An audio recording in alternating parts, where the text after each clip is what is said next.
इस एपिसोड की शुरुआत उसी सीन से होती है जहाँ पर ज़ाओजन ने पीपी लॉन्ग को बचा लिया था। वो मेंग के जिन से कहता है कि अभी भी वक्त है, पीछे हट जाओ, कम से कम हमारी पुरानी दोस्ती की खातिर तुम्हें पीछे हटना पड़ेगा। मैं पीपी लॉन्ग को मरने नहीं दे सकता, वो मेरा दोस्त है। अब दोस्ती का जिक्र सुनते साथ ही मेंग के जिन तो ज़ाओजन पर और भी ज्यादा भड़क गई। वो उससे कहती है कि क्या तुम एक्सप्लेन कर सकते हो कि तुम किस तरह की दोस्ती की बात कर रहे हो। जो सुनकर रुलान कह रही थी कि पता नहीं क्यों लेकिन मुझे तुम दोनों पर शक हो रहा, ऐसा लगता है कि तुम दोनों कपल हो। वहीं पर पीपी लॉन्ग मेंग के जिन से कहने लगा कि मेरी जान, मुझे नहीं लगता कि तुम मेरी ज़ाओजन को हर्ट कर सकती हो। मेरे ख्याल से तुम ज़ाओजन पर अटैक कर ही नहीं सकती, तो क्यों ना तुम इस ग्रैंडपा पीपी लॉन्ग से निपट लो। अब ये सुनते साथ ही मेंग के जिन अपने लोटस प्लेटफॉर्म पर सवार होकर गुस्से में पीपी लॉन्ग के पीछे रवाना हो गई। जो देख रुलान भी कहाँ ही पीछे रहने वाली थी। वो कहती कि ड्रैगन हॉर्न मेरा है, और इतना कहते साथ ही वो भी उन दोनों के पीछे निकल गई। हालांकि ज़ाओजन ऐसा नहीं होने देता। वो तुरंत ही ली रुलान के साथ फाइट करने के लिए तैयार हो गया। वो कह रहा था कि वांग हुई मेरा काफी अच्छा दोस्त था जो कि तुम्हारी वजह से मारा गया। तुम क्योटिक बैटल से के लोग एक नंबर की सन की हो, सिर्फ अपनी पावर को इम्प्रूव करने के लिए तुम मासूमों की जान लेते।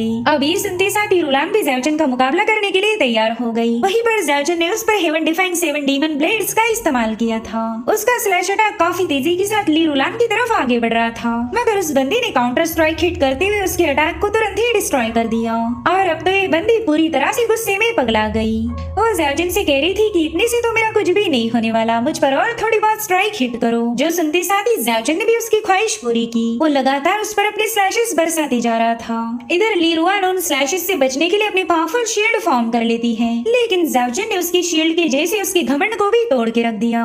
इधर ज़ाओजन ने हेवन डिफाइंग डेमन ब्लेड को एक्टिवेट करने की वजह से उसका फॉर्म कम्प्लीटली बदलने लगा। उसकी ब्लेड से काफी भयानक डेमोनिक एनर्जी रिलीज हो रही थी जो कि हेवन के खिलाफ है। और अब ज़ाओजन ने अपने 5वें स्लैश को ली रुआन की तरफ रिलीज कर दिया। यहाँ पर वो बंदी अपने लोटस का इस्तेमाल करते हुए उस अटैक को काउंटर करने की कोशिश कर रही थी, मगर लोटस और स्लैश में जोरदार एक्सप्लोजन हो गया। साथ ही ज़ाओजन की डेमोनिक एनर्जी ने उस पूरी जगह की वाट लगा दी। इधर ज़ाओजन को अच्छे से पता था कि वो कल्टीवेशन की हायर लेवल पर अभी तक पहुंच नहीं पाया, और इसी वजह से वो एकदम फ्री होकर हेवन डिफाइंग 7 डीमन ब्लेड का इस्तेमाल नहीं कर सकता। वो इस टेक्निक के बस 5 स्लैशेस को आराम से रिलीज कर सकता है, मगर इसके आगे की जो स्लैशेस है उसके लिए उसे अपनी लाइफ एसेंस को बर्न करना पड़ेगा। अपने लाइफ एसेंस को कुर्बान करने के बाद ही वो आगे की ब्लेड अटैक को फोर्ज कर सकता था। इसलिए ज़ाओजन के पास बस अब 2 ही स्ट्राइक बाकी थी, जिसमें उसे कुछ भी करके ली रुआन का काम खत्म करना है। अगर 7 स्लैशेस रिलीज होने के बावजूद भी वो उसे मार नहीं पाया तो उसकी लाइफ फोर्स दोबारा से उसकी बॉडी में एंटर करना शुरू करेगी। उस कमजोर स्टेट से बाहर निकलने में ज़ाओजन को वक्त लग सकता है, तो ये सुनहरा मौका ली रुआन अपने हाथ से गंवाना नहीं चाहेगी। ज़ाओजन की कमजोरी का फायदा उठाकर वो उसे मार सकती है। यानी कि अब ज़ाओजन के पास डेडलाइन थी 2 स्लैशेस की। वहीं पर ली रुआन जैसे तैसे उठकर जोर जोर से हंसने लगी। ज़ाओजन के 5 स्लैशेस को फेस करने के बाद उसकी हालत पूरी तरह से कुरकुरी हो गई, मगर लड़की का घमंड अभी तक टूटा नहीं था। वो अपनी पावर्स को रिलीज करते हुए कहने लगी कि ये फीलिंग मुझे पसंद आई। मेरी बॉडी पूरी तरह से ब्रेक हो रही है, मगर फिर भी मैं मुकाबला करूंगी। इस एब्सोल्युटली इनक्रेडिबल एहसास को मैंने आज तक फील नहीं किया था। इधर ज़ाओजन ये देखकर शॉक हो गया कि ली रुआन का किलिंग इंटेंट अपने आप वैनिश हो चुका है। वो बंदी अब कौन सी मूव का इस्तेमाल करेगी इसका ज़ाओजन अंदाजा नहीं लगा सकता। वो तुरंत ही समझ जाता है कि यहाँ पर ली रुआन ने jade lotus body guarding technique को एक्टिवेट किया है। वेल, इस जेड लोटस को टॉप रैंकिंग वाला डिफेंसिव ट्रेजर माना जाता, और ज़ाओजन को अपनी छठी स्ट्राइक में कुछ भी करके इस जेड लोटस के डिफेंस को ब्रेक करके ली रुआन को मारना पड़ेगा। अगर उसने ऐसा नहीं किया तो ली रुआन ब्रेक थ्रू करेगी। अगर उस बंदी ने छठी रैंकिंग को पार कर लिया तो फिर वो एक अनस्टॉपेबल बनेगी। ज़ाओजन चाहकर भी उसे आसानी से मार नहीं सकता। इनफैक्ट ज़ाओजन ही उसके ब्रेक थ्रू का रीजन बनेगा। इधर डोंगफेंग चांगमिंग अभी भी दू हाउ से निपट रहा था। उसने दू हाउ पर अपना एक जबरदस्त पंच हिट कर दिया, जिसके चलते दू हाउ सीधे पत्थरों पर जाकर पटकने लगता है। वहीं दूसरी तरफ पीपी लॉन्ग मेंग के जिन के अटैक को काउंटर करते हुए बस उसे उकसाने में लगा हुआ था। वो मेंग के जिन के साथ फाइट तो नहीं कर रहा, बस उस बंदी के गुस्से को बढ़ा रहा है। पीपी लॉन्ग का मानना था कि लड़कियां गुस्से में और भी ज्यादा खूबसूरत लगती है। वहीं पर ज़ाओजन को ये समझ नहीं आ रहा था कि उसने अपना छठा अटैक किस पर रिलीज करना चाहिए, क्योंकि यहाँ पर उसके कई सारे दुश्मन थे। वो अटैक ली रुआन पर करेगा, डोंगफेंग पर करेगा, या फिर करेगा मेंग के जिन पर। इधर मेंग के जिन ने पीपी लॉन्ग का मुंह बंद करने के लिए अपने लोटस को उसकी तरफ रिलीज कर दिया था। बेचारा पिपीलोंग इस बार उसके अटैक को काउंटर नहीं कर पाता, वो तो सीधे उस लोटस के पेट में चला गया। सो इस तरह से मिंग केजिन पिपीलोंग को पकड़ लेती है। वो उसे खुश होकर बताने लगी कि अब तू भी मेरा है और तेरा वो ट्रेजर भी मेरा होगा। इधर ज़्याओचन अपने दोस्त को किसी भी कीमत पर गंवाना नहीं चाहता था, इसलिए उसने गुस्से में आकर अपना छठा स्लैश सीधे मिंग केजिन पर ही हिट कर दिया। मिंग केजिन को अच्छे से पता है कि ज़्याओचन का ये छठा स्लैश काफी भयानक हो सकता है, तो बंदी मूनरिंग का इस्तेमाल करते हुए अपने सामने फटाफट से एक शील्ड फॉर्म कर लेती है। पर यहाँ पर ज़्याओचन की स्लैश और उस शील्ड पे काफी जोरदार क्लैश हो रहा था, मगर ज़्याओचन ने देखा कि ये शील्ड इतनी पावरफुल है कि उसका स्लैश उसे ब्रेक नहीं कर पा रहा, इसलिए ज़्याओचन ने उस पर एक और स्लैश रिलीज कर दिया, जो कि था हेवन डिफाइंग का 7वां स्लैश। मिंग केजिन तो इस अटैक को काउंटर करने के लिए अपनी सारी ताकत को दांव पर लगा चुकी थी, साथ ही साथ वो पिपीलोंग को खोना नहीं चाहती, क्योंकि पिपीलोंग के पास ड्रैगन हॉर्न जैसा एक पावरफुल वेपन था जो कि मिंग केजिन के काम आएगा। हालांकि मिंग केजिन चाहे कितनी ही कोशिश क्यों न कर ले, ज़्याओचन ने उस पर अपना डोमिनेंस साबित कर दिया। ये सब देखकर डोंगफिंग चांगमिंग को काफी ज्यादा मजा आ रहा था। वहीं पर मिंग केजिन बुरी तरह से घायल हो गई थी और इसी मौके का फायदा उठाते हुए पिपीलोंग ने फटाफट से उस शील्ड को ब्रेक करते हुए वो आजाद हो गया। दरअसल मिंग केजिन ज़्याओचन की इस heaven defying 7 demon sword technique से काफी अच्छे से वाकिफ थी। उसे पता है कि ज़्याओचन ने 7 स्लैश रिलीज किए, यानी कि अब उसके अंदर लाइफ फोर्स समाने लगेगी। ये एक ऐसी स्टेट है जिसमें ज़्याओचन पूरी तरह से कमजोर पड़ जाता, तो मिंग केजिन इसी मौके का फायदा उठाना चाहती थी। उसे लगता है कि ज़्याओचन को मारने का इससे अच्छा चांस मुझे नहीं मिलने वाला। इधर ज़्याओचन को खून की उल्टियाँ हो रही थी, उसने ढेर सारी डेथ एनर्जी का इस्तेमाल किया। अब लाइफ फोर्स जब तक उसकी बॉडी में बैलेंस नहीं होगी तब तक ज़्याओचन की हालत ऐसी ही रहेगी। मगर इस बार कहानी थोड़ी सी अलग थी। ज़्याओचन शॉक होकर देखने लगा कि उसकी बॉडी में लाइफ फोर्स एंटर नहीं कर रही, बल्कि उसकी बॉडी और भी लाइफ फोर्स को गवा रही थी। उसे ऐसा फील हो रहा था कि उसकी हेवन डिफाइंग 7 ब्लेड टेक्निक अपने आप को इम्प्रूव कर रही। ऐसा लग रहा था कि वो ब्लेड एक 8वां स्लैश रिलीज करने के लिए तैयार है।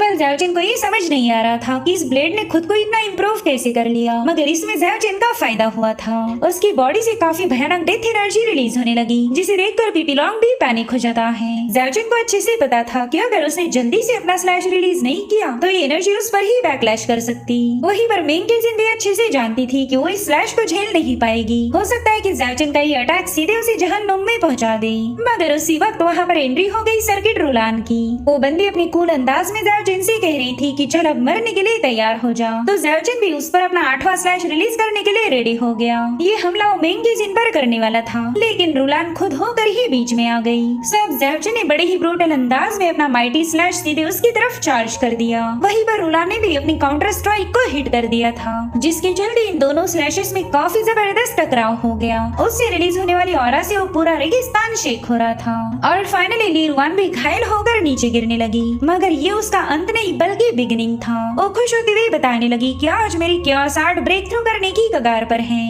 और फिर अचानक से ली रुआन की बॉडी में ढेर सारा इसेंस समाने लगता है, साथ ही उसका जेड लोटस भी ब्लूम हो गया था, जो कि इस इसेंस को एब्जॉर्ब करने में ली रुआन की मदद कर रहा था। उसकी सारी चालबाजी मिंग केजिन की भी समझ आ गई। वो कहती है कि ये बंदी अपनी केओस पावर पर लगे हुए सील को हटाना चाहती थी और इसी वजह से उसने ज़्याओचन के डेडली अटैक को काउंटर किया। ज़्याओचन के अटैक से रिलीज होने वाली डेथ फोर्स का इस्तेमाल करते हुए इस बंदी ने खुद का फायदा करा लिया। वहीं पर ज़्याओचन को लग रहा था कि शायद अब वो अपनी अगली स्ट्राइक को हिट नहीं कर पाएगा, मगर उसकी हेवन डिफाइंग डीमन ब्लेड सोड अभी भी रुकने का नाम नहीं लेती।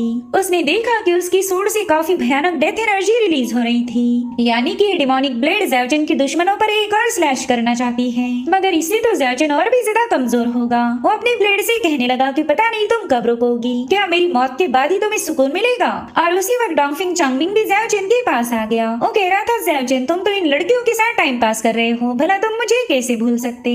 10,000 साल पहले तुम्हारी चिन फैमिली की हेवन डिफाइंग टेक्निक काफी ज्यादा मशहूर थी। तब से ही मेरा मन था कि मैं कभी ना कभी इस टेक्निक को विटनेस करूंगा, तो चलो अपने जलवों का कहर मुझ पर भी बरसा ही दो। आफ्टर ऑल हम पुराने राइवल्स हैं, तो तुम मेरी इतनी ख्वाहिश तो पूरी कर ही सकते। वहीं पर ज़्याओचन की डेथ एनर्जी भी पूरी तरह से आउट ऑफ कंट्रोल हो गई थी। ज़्याओचन को कुछ भी करके अपना अगला स्लैश रिलीज करना होगा, तो ज़्याओचन उसे कह रहा था कि चल आ जा और मेरी फैमिली की टेक्निक को विटनेस कर। और इतना कहते साथ ही ज़्याओचन ने अपने भयानक स्लैश को सीधे डोंगफिंग की तरफ चार्ज कर दिया। वहीं पर डोंगफिंग भी अपनी पावर्स को एक्टिवेट करने लगा। वो जानता था कि ज़्याओचन का ये अटैक काफी ज्यादा भयानक होने वाला है, तो डोंगफिंग ने अपनी पूरी ताकत का इस्तेमाल करते हुए ज़्याओचन की स्लैश को काउंटर किया। इन दोनों की एनर्जी आपस में काफी देर तक टकरा रही थी, मगर ज़्याओचन की स्लैश ने बाजी मारते हुए डोंगफिंग चांगमिंग को सीधे एक चट्टान पर हिट कर दिया, जिससे एक बात तो क्लियर हो गई कि डोंगफिंग चांगमिंग की पावर भी ज़्याओचन की स्लैश को होल्ड नहीं कर सकती। वो बंदा एनर्जी फ्लक्चुएशंस के कई सारे झटके खाते हुए फाइनली दीवार पर जाकर टकरा जाता है। मगर डोंगफिंग चांगमिंग भी ली रुलान जैसा ही जिद्दी था। वो जोर जोर से हंसते हुए कहने लगा कि मुझे इस अटैक में काफी ज्यादा मजा आया और मैं दोबारा से इसके मजे लेना चाहूंगा। अब ये देखते साथ ही ज़्याओजन की ब्लेड ने भी अपनी डेथ एनर्जी को रिलीज करना शुरू कर दिया, जिससे वो पूरा इलाका ब्लड मिस्ट में कवर हो गया था। साथ ही ज़्याओजन की डिमोनिक ब्लेड अपने अंदर से डेथ एनर्जी के फ्लो को इरप्ट करने लगी। ज़्याओजन की इस अमेजिंग पावर ने पूरे इलाके को डोमिनेट किया, जो देखते साथ ही मेंग केजिन फटाफट से अपने लोटस प्लेटफॉर्म को समन कर लेती है। डोंगफिंग, ली रुलान और मेंग केजिन बस अमेज होकर इस नजारे को घूरे जा रहे थे। वहीं पर ज़्याओजन ने अनाउंस किया कि चलो तुम में से जो भी पहले मरना चाहता है वो सामने आ जाओ। जो सुनते साथ ही ली रुलान कहने लगी कि मैं अपने लिमिट्स को अभी भी पुश कर सकती हूँ। अगर मैंने नाकाम होकर हार मान ली तो फिर मेरा जिंदा रहने का क्या फायदा। और इतना कहते साथ ही उस बंदी ने केओस आर्ट की केओस गॉड सील टेक्निक को एक्टिवेट कर लिया, जिसके चलते जेड लोटस के पेटल्स ने उसके सामने एक पावरफुल शील्ड फॉर्म कर ली थी। वेल, ये सब देखकर मेंग केजिन भला पीछे कैसे हट सकती। वो जानती है कि यहाँ पर ज़्याओजन के काफी सारे दुश्मन हैं, तो इन्हीं का फायदा उठाकर वो ज़्याओजन को मार पाएगी। इसलिए मेंग केजिन ने भी फटाफट से अपने लोटस बरियल टेक्निक को एक्टिवेट कर लिया।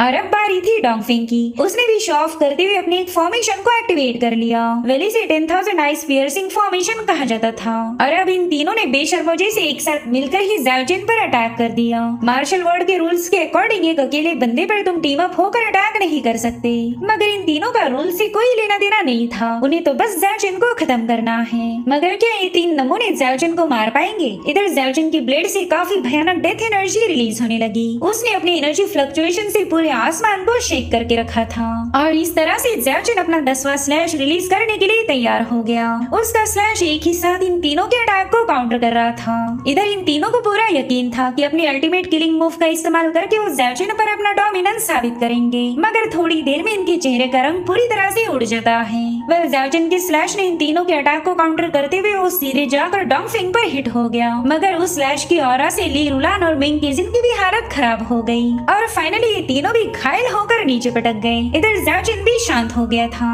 उसे ये समझ नहीं आ रहा था कि हेवन डिफाइंग 7 डीमन ब्लेड ने आज पहली बार 10 स्लैशेस को रिलीज कैसे किया। और फिर काफी देर तक सोचने के बाद उसे इसके पीछे का रीजन समझ आता है। वो कह रहा था कि हेवन डिफाइंग 7 डीमन ब्लेड का इस्तेमाल करने के लिए तुम्हारी विल पावर स्ट्रॉन्ग होनी चाहिए, क्योंकि ये मूव हमारी मौत को बुलावा भेजती। अगर तुम्हें मौत से डर नहीं लगा और तुम सिर्फ आगे बढ़ना चाहते हो तो ये मूव तुम्हारे काम आएगी। तुम्हें अपनी हर एक डिजायर को सैक्रिफाइस करना पड़ेगा। ऐसा मानो कि अब तुम्हारी जिंदगी खत्म होने वाली है और इसका तुम्हें कोई अफसोस नहीं। तुम पूरी हिम्मत के साथ अपनी मौत को फेस करोगे। तुम्हें जिंदगी से कोई लगाव नहीं। मगर आज 4 स्लैशेस रिलीज करने के बाद मैंने खुद को थोड़ा सा होल्ड किया था। मेरे पास सिर्फ 3 स्लैशेस बचे थे और सामने 3 दुश्मन हैं। तो मुझे ये समझ नहीं आ रहा था कि मैं अपने 3 स्लैशेस किस किस पर रिलीज करूं। और इसी के चक्कर में मैं हेवन डिफाइंग 7 डीमन ब्लेड के पिनाकल पर पहुंच गया। आज मैं स्वॉर्ड स्लैश को रिलीज करते हुए कंफ्यूज था और उसी वजह से मैंने वही गलती कर दी जो कि दुहाव ने की थी। आज मैं अपनी ही ब्लेड के हाथों मारा जाऊंगा, क्योंकि तब तक मेरी स्लैशेस नहीं रुकेंगे जब तक कि मैं पूरी तरह से खत्म ना हो जाऊं। और उतने में ज़्याओजन की बॉडी से काफी भयानक एनर्जी फ्लो होने लगी। पिपी लॉन्ग तो ये सब देखते साथ ही काफी ज्यादा मायूस हो गया। वो कह रहा था कि ऐसा कैसे हो सकता, मेरा भाई मुझे छोड़कर नहीं जाएगा। मगर इस डेथ एनर्जी को खुद ज़्याओजन भी कंट्रोल नहीं कर पा रहा था, यानी कि पिपी लॉन्ग भी उसकी कोई मदद नहीं कर सकता। वहीं पर ज़्याओजन मेंग केजिन से कहने लगा कि आज तो तुम्हारे लिए काफी खुशी का दिन है। तुम्हारा दुश्मन ज़्याओजन पूरी तरह से इस दुनिया से मिट जाएगा। तुम हमेशा से यही चाहती थी कि मैं मारा जाऊं और आज तुम्हारी ये ख्वाहिश पूरी होगी। वेल, मेंग केजिन को थोड़ा सा बुरा लग रहा था, लेकिन ज़्याओजन उसका अपोनेंट है। अगर वो मारा गया तो मेंग केजिन आगे चलकर इस दुनिया पे अपना डोमिनेंस साबित कर सकती थी। वहीं पर ज़्याओजन डोंगफिंग चांगमिंग से कहने लगा कि मैं तुम्हारे साथ एक काफी फियर्स बैटल करना चाहता था, लेकिन मेरी ये ख्वाहिश अधूरी रहेगी। अगर तुम इस दुनिया में सरवाइव कर पाए तो अपनी लाइफ को चेरिश करना।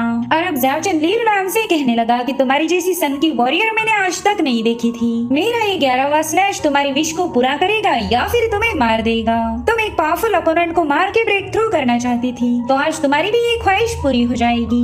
और अब हम वहाँ पर एक डेमन गॉड के फॉर्म की झलक देख पाते हैं। उसकी सारी पावर ज़्याओजन के अंदर समा गई थी। साथ ही डेथ एनर्जी की तेज फ्लक्चुएशंस उस पूरे रेगिस्तान में फैलने लगे, जो देखकर ली रुलान जोर जोर से हंसने लगती है। वो ज़्याओजन से कह रही थी कि चलो अपना 11वां स्लैश हम पर रिलीज करो। मैं तुम्हारा मुकाबला करने के लिए काफी ज्यादा बेकरार हूँ। जो सुनते साथ ही ज़्याओजन ने भी अपनी स्वॉर्ड को रेज किया। उसका एनर्जी का फ्लो काफी ज्यादा भयानक था, जिसने पूरे इलाके को तहस नहस कर दिया।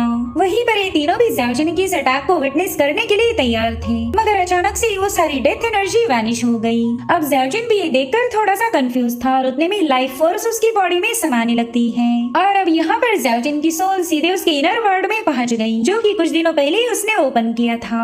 उसने देखा कि उसके सामने एक गोल्डन ऑर्ब है, जो कि था sixth path of life force. दरअसल ज़्याओजिन का इनर वर्ल्ड अब आउटर वर्ल्ड से पूरी तरह से कनेक्ट हो चुका था, इसलिए जब ज़्याओजिन ने हेवन डिफाइंड डीमन ब्लेड का इस्तेमाल किया तब उसका सारा लॉस्ट हुआ लाइफ फोर्स इस इनर वर्ल्ड ने एब्सॉर्ब कर लिया था और अब ये इनर वर्ल्ड ज़्याओजिन की सारी लाइफ फोर्स को उसमें वापस डाल देता है, जिसके चलते ज़्याओजिन की डेथ एनर्जी गायब होने लगी। वेल यहाँ पर ज़्याओजिन के चेहरे पर स्माइल थी, साथ ही साथ उसका डीमन फॉर्म भी पूरी तरह से वैनिश हो गया। वो अपने असली फॉर्म में आकर खुश होते हुए बताने लगा कि आज के बाद तो मैं हेवन डिफाइंड 7 डीमन ब्लेड को बड़ी आसानी से यूज कर सकता हूँ। उस मूव का यूज करते वक्त मैं जितनी लाइफ फोर्स को रिलीज करूंगा उतनी ही सारी दोबारा से मेरी बॉडी में वापस आ जाएगी और बिना मुझे कमजोर किए। पर ज़्याओजिन को खुश होता हुआ देखकर उसके दुश्मनों के चेहरे पर की खुशी गायब हो गई। सबसे ज्यादा गुस्सा तो मिंग केजिन को आ रहा था। गाइस, ये बंदी वाकई काफी ज्यादा ईवल है। उसे तो गुस्सा आ रहा था कि उसका ओपोनेंट जिंदा कैसे बच गया। इधर ज़्याओजिन ने सीधे जमीन की तरफ छलांग लगा दी, मगर तभी पिपीलोंग जाकर तुरंत ही उसे कैच कर लेता है। पिपीलोंग भी खुश था कि अब उसका यार महफूज है और अब वो ज़्याओजिन को लेकर फटाफट से वहाँ से रवाना हो गया। ज़्याओजिन भी इस बैटल को और खींचना नहीं चाहता था, क्योंकि उसने ऑलरेडी अपने ढेर सारी सेंस को लॉस्ट कर दिया। उसे अभी एक प्रॉपर प्लेस चाहिए था जहाँ पर वो अपनी कल्टीवेशन को इम्प्रूव कर सके। मगर तभी मिंग केजिन और ली रुलान फटाफट से उसके पीछे रवाना हो गई। उन्हें अपने पीछे आता हुआ देखकर पिपीलोंग कहने लगा कि हसीनाओ, मुझे गुड बाय बोलना अच्छा नहीं लगता। मैं जानता हूँ मेरी जाने की वजह से तुम्हें बुरा लग रहा है, मगर इसी का नाम तो जिंदगी है। आज मिलो और कल बिछड़ जाओ। साथ ही वो मिंग केजिन से कहने लगा कि मेरी जान, जल्दी हमारी मुलाकात होगी। मैं खासकर तुम्हें अपनी यादों में ज्यादा तड़पा नहीं सकता। उतने में ली रुलान ज़्याओजिन को बताने लगी कि ईस्टर्न कॉन्टिनेंट में बैटल ऑफ किंग्स होने वाली है, जिसमें हर एक यंग जनरेशन का बंदा पार्टिसिपेट करेगा। आज से ठीक 1 महीने बाद यांगजिन कैपिटल के आउटसाइड उसे ऑर्गेनाइज किया जाएगा। तो बताओ ज़्याओजिन, क्या तुम में इतना दम है कि मेरा मुकाबला करने के लिए तुम वहाँ आ पाओगे? जिस पर ज़्याओजिन हंसते हुए कहने लगा कि आज मैं अपनी ड्रैगन पर सवार होकर आसमान की गहराइयों को चीर रहा हूँ और कल मेरी तलवार आसमान को ढकते हुए सितारों को क्रश करेगी। तो भला मेरे जैसा महान योद्धा बैटल ऑफ किंग से दूर कैसे रह सकता? अगर मैं वहाँ नहीं गया तो बैटल ऑफ किंग हो ही नहीं सकती। इतना कहते साथ ही ज़्याओजिन ने जोर जोर से हंसना शुरू कर दिया, मगर उतने में ज़्याओजिन पर एनर्जी का बैकलैश होकर वो वहीं पर बेहोश हो गया। जो देख पिपीलोंग कहता है, अरे यार, ये बंदा तो किसी काम का नहीं, ये मेरे जैसा स्टाइल भी नहीं मार सकता। मेरे ख्याल से इसकी लिमिट है 3 सेकंड। 3 सेकंड के ऊपर ये कूल नहीं रह सकता। खैर, लड़कियों के सामने स्टाइल मारने में मैं तो बॉस हूँ, कोई मुझे बीट नहीं कर सकता। इधर डोंगफेंग काफी ज्यादा हैरान था, क्योंकि वो जान चुका है कि ज़्याओजिन ने अपनी इनर वर्ल्ड को ओपन कर लिया। इसलिए वो कह रहा था, ज़्याओजिन, अब तुझे हराने के लिए मुझे भी छठी रैंकिंग पर जाना पड़ेगा। चलो, ये तो अच्छा हुआ कि मेरी ये नई जिंदगी एक्साइटमेंट से भरी पड़ी है। यहाँ पर बेवकूफ नमूनों की कोई कमी नहीं, कोई ना कोई आएगा और मुझे एंटरटेन करेगा। अब हमें कुछ दिनों बाद की कहानी दिखाई गई, जहाँ पर दूहाओ ने कई सारे बंदों को मार दिया था। उन सब की पावर को अपने अंदर समाने लगता है। गाइस, ये बंदा ज़्याओजिन से मिलने के लिए पूरी तरह से राइचस था। इसने हमेशा हेवन को फॉलो किया, मगर ज़्याओजिन की स्ट्रेंथ को देखने के बाद इसने पूरी तरह से खुद को तब्दील कर दिया। और उतने में दूहाओ की मार्शल सिस्टर वहाँ पर पहुँच गई। उसे देखते साथ ही दूहाओ काफी ज्यादा मायूस हो जाता है। वो उसे बता रहा था कि मैं पूरी तरह से बदल चुका हूँ। मैं जानता हूँ तुम्हें मुझसे नफरत होगी, लेकिन मैं पूरी तरह से मजबूर था, मुझे खुद को तब्दील करना पड़ा। पहले तो ज़्याओजिन ने मुझे हरा दिया और उसके बाद डोंगफेंग चांगमिंग ने भी मुझ पर अपना डोमिनेंस साबित किया। मुझे एहसास हुआ कि मैं सिर्फ एक फेलियर हूँ। और उतने में उसकी सिस्टर ने सीधे जाकर उसे अपने गले लगा लिया और रोते हुए उसे बताने लगी कि तुम मेरे लिए कोई फेलियर नहीं, बल्कि तुम सबसे स्ट्रॉन्गेस्ट हो। बस मेरी एक रिक्वेस्ट को पूरा करो। मैं चाहती हूँ कि तुम ब्लड डीमन आर्ट की प्रैक्टिस करना बंद कर दो। अगर तुम इस बात पर चलते गए तो कभी वापिस नहीं आ पाओगे। मैं अपने सीनियर ब्रदर को हमेशा के लिए खो दूंगी। उसकी बातें सुनकर दूहाओ को याद आया कि कैसे डोंगफेंग चांगमिंग ने उसे चोक किया था। उस बंदे के चेहरे पर ईवल स्माइल थी, जो कि दूहाओ को बता रही थी कि तू मेरे सामने कुछ भी नहीं। और यही रीजन है कि दूहाओ ने फैसला लिया था कि वो अब ब्लड आर्ट को ही फॉलो करेगा। तो मायूस होकर अपनी मार्शल सिस्टर को बताने लगा कि अब मैं पीछे नहीं हट सकता। ये ब्लड डिमोनिक रेल्म है। एक बार अगर कोई इस रास्ते पर कदम रखे फिर वो कभी वापिस नहीं आ सकता। ब्लड सी की जंजीरें उसे एस्केप ही नहीं करने देगी। वेल, यहाँ पर दूहाओ की आंखों में आंसू थे, क्योंकि आज से क्या हो गया, लेकिन उसकी इस हालत का जिम्मेदार ज़ाओजिन नहीं बल्कि वो खुद है। उसने ज़ाओजिन को हराने के लिए पावरफुल बनने की लालच की। वो अपनी सिस्टर को बताने लगा कि मेरे पास अभी भी गोल्डन ट्रूची पावर है, तो पावर में तुम्हें पास डाउन करना चाहता हूँ। उस गोल्डन ट्रूची पावर की वजह से तुम हमारी जनरेशन की सबसे स्ट्रॉन्गेस्ट कल्टीवेटर बनोगी। और इतना कहते साथ ही दूहा अपनी सुप्रीम ची पावर को सीधे उसकी बॉडी में एब्सॉर्ब करवाने लगा। वो बंदी उसे बता रही थी कि मुझे तुम्हारी पावर नहीं चाहिए, लेकिन दूहा उसकी एक नहीं सुनता। दूहा उसे बता रहा था कि कुछ ब्रेक करने के बाद ही हम कुछ नया बना सकते। आज मैं अपनी कल्टीवेशन को खुद ही डिस्ट्रॉय कर रहा हूँ ताकि मैं ब्लड डीमन आर्ट को फुल्ली मास्टर कर सकूं। मैं हमारी दो फैमिली के एंसेस्टर ने क्रिएट की हुई टेक्निक को डिमोनिक टेक्निक में बदल दूंगा और फिर इस पूरी दुनिया पर मेरा डोमिनेंस साबित हो जाएगा। अभी सीन यहीं पर कट होकर हमें काइयोन सिटी का नजारा दिखाया गया। कई सारे लोग एक नोटिस बोर्ड के पास जमा हो गए थे। उस नोटिस पर लिखा गया था कि यांगजिन किंगडम के बाहर एक एम्परर अरीना को बनाया जाएगा। वहीं पर यंगर जनरेशन के किंग्स की बैटल होगी। इस अरीना में 5 बंदों का मुकाबला होगा और जो बंदा इस मुकाबले में जीत हासिल करेगा वही इस दुनिया का सुप्रीम बनेगा। और अब हमें वो 5 लोग दिखाए गए जो कि इस अरीना में पार्टिसिपेट करेंगे। उनमें से एक है ली रुलान, जिसने अपनी पावर्स को बढ़ाने के लिए न जाने कितने सारे बंदों को मार दिया था। दूसरी है मिंगकेजिन जो कि ज़ाओजिन को मारना चाहती। तीसरा है दूहाओ जो कि इन सभी को मारना चाहता है। चौथा है डोंगफिंग चांगमिंग जो कि इस दुनिया में अपनी अथॉरिटी को एस्टेब्लिश करना चाहता। और पांचवा है ज़ाओजिन जो कि अपने सामने आने वाले हर एक चैलेंज को पूरा करना चाहता। वैसे तो ज़ाओजिन को इन चारों से कोई लेना देना नहीं, लेकिन अब ये लोग ही उसके खून के प्यासे बने हैं तो ज़ाओजिन को भी एक्शन लेना पड़ेगा। अब इसी नहीं पर कट होकर हम ज़ाओजिन को देख पाते हैं जो फाइनली होश में आ चुका था। उसे तो ये समझ नहीं आ रहा था कि मिंगकेजिन और ली रुलान के सामने शाइनिंग मारते मारते वो अचानक से बेहोश कैसे हो गया। और अब उसे एक और झटका लग गया क्योंकि वो किसी अलग ही जगह पर था। दरअसल वो है ड्रैगन वैली में, जहाँ के 100 हर्ब्स कॉटेज की एक फेरी ने उसकी जान बचाई थी। ज़ाओजिन ने देखा कि वहाँ पर एक बंदी कोई मेडिसिन प्रिपेयर कर रही है। वेल इसका नाम था नालन रोशी। वेल इस बंदी का फेस तो हमें दिखाया नहीं गया, लेकिन अपीयरेंस से ही ऐसा लग रहा था कि काफी ज्यादा खूबसूरत होगी। ज़ाओजिन तो उसे देखकर ही हैरान हो गया। दरअसल पीपीलोंग ड्रैगन ही उसे यहाँ लाया था जो कि खुद ही खूबसूरती का दीवाना है। वेल इस रोशी के बारे में हमें फिलहाल